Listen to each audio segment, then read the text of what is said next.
Hi friends, இப்போ காலை டிஃபனுக்கு அரிசி உப்புமா பண்ணியிருக்கேன். அதாவது கட்டிங் அரிசி கடையில் வைக்கிறது பாருங்கள், அந்த மாதிரி பண்ணியிருக்கேன். நல்லா உப்புமா நல்லா டேஸ்ட்டாக இருக்கும். இதுக்கு டேஸ்ட்டாக இருக்கிறதுக்கு நம்ம என்னென்ன சேர்க்குறோன்னு பாருங்கள். நல்லா பொல பொலன்னு வந்திருக்கு. சாப்பிட்றதுக்கும் அருமையாக இருக்கும். சுட சுட சாப்பிடும்போது நல்ல வாசனையாக நல்ல டேஸ்ட்டாக இருக்கும். இதுக்கு நான் தேங்காய் சட்னி சிகப்பு மிளகா வச்சு அரைச்சிருக்கேன். அப்போ தான் இதனுடைய இது நல்லா டேஸ்ட்டாக இருக்கும். வாங்க இது எப்படி செய்கிறதுன்னு பார்ப்போம். இதுக்கு நம்ம ஃபஸ்ட்டு ஒரு வானலில் குக்கரில் எண்ணெய் விட்டுப்போம். அதாவது தேங்காய் எண்ணெய் விட்டுருக்கேன். அப்போ தான் நல்லா டேஸ்ட்டாக இருக்கும். நான் 2 டம்ளர் எடுத்திருக்கேன். அதாவது அரிசி. இப்போ எண்ணெய் சூடான பிறகு கடுகு 1/2 டீஸ்பூன், கட்டி பெருங்காயம் சேர்த்துருக்கேன் கொஞ்சமாக. அதோட 1 டேபிள் ஸ்பூன் கடலைப்பருப்பு, 1/2 டேபிள் ஸ்பூன் அளவுக்கு உளுத்தம்பருப்பு. இதெல்லாம் கொஞ்சம் நல்லா செவக்க வாசனை வர வரைக்கும் வறுத்துப்போம்.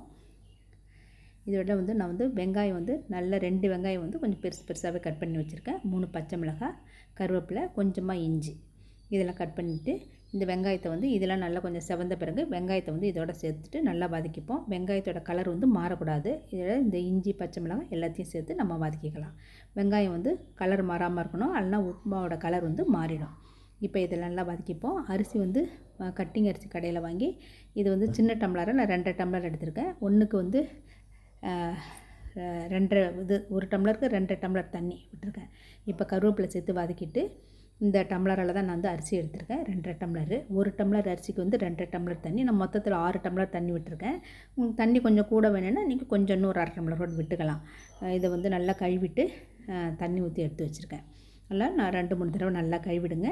இப்போ அந்த அரிசி தண்ணியோடு இதில் சேர்த்துட்டு இதுக்கு மீதி உள்ள தண்ணியை நம்ம சேர்த்துடலாம். இப்போ 5 டம்ளர் சேர்த்துருக்கேன். ஏற்கனவே 1 டம்ளர் அரிசியில் வச்சுருந்தேன். இப்போ 1 டம்ளர் சேர்த்துட்டு இதுக்கு கல் உப்பு போட்டு நல்லா கலந்து விட்டுரும். ஏன்னா உப்பு ஒரே இடத்துல தங்கிடும். அதனால் நல்லா கலந்து விட்டுருங்க. நல்ல அருமையாக இருக்கும். காலை டிஃபனுக்கு டேஸ்ட்டாக இருக்கும். நைட்டு டிஃபனுக்கும் நீங்கள் செஞ்சுக்கலாம். இது இப்போ இதோட நல்ல டேஸ்ட்டுக்காக நல்ல தேங்காய் நல்ல கைப்பிடி அளவு சேர்த்துப்போம். இப்போ உப்புலாம் கரெக்டாக இருக்கான்னு பார்த்துங்க. தேங்காவும் இந்த தேங்காய் எண்ணெய் இந்த உப்புமாவுக்கு நல்ல டேஸ்ட்டு. இப்போ இதை மூடி போட்டு 3 விசில் வச்சு வேக வச்சுக்கிறேன்.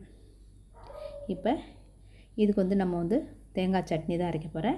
அதுக்கு கொஞ்சமாக தேங்காய், ஒரு பாதி தேங்காய் முடிக்கும் கொஞ்சம் கம்மியாக தேங்காய் சேர்த்துருக்கேன். 2 மிளகாய், இது காரமாக இருக்கும் அதனால 2 மிளகாய் தான் சேர்த்துருக்கேன். பொட்டுக்கடலை, இதில் கொஞ்சம் உப்பு சேர்த்து அரைச்சிட்டு இதை தாளிச்சிக்கலாம். கொஞ்சமாக எண்ணெய் விட்டு கடுகு உளுத்தம்பருப்பு கருவேப்பிலை பெருங்காயம் சேர்த்து சட்னியில் கொட்டிடலாம்.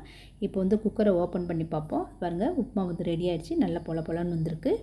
இப்போ நல்லா இதை நல்லா கிண்டி விட்டுட்டு இப்போ நம்ம சாப்பிட்றதுக்கு நம்ம எடுத்து வச்சுக்கலாம். இப்போ இதோட தேங்காய் சட்னி சேர்த்து செஞ்சு வச்சுருக்கேன். இது பிடிச்சிருந்தால் லைக் பண்ணுங்கள். Thank you friends.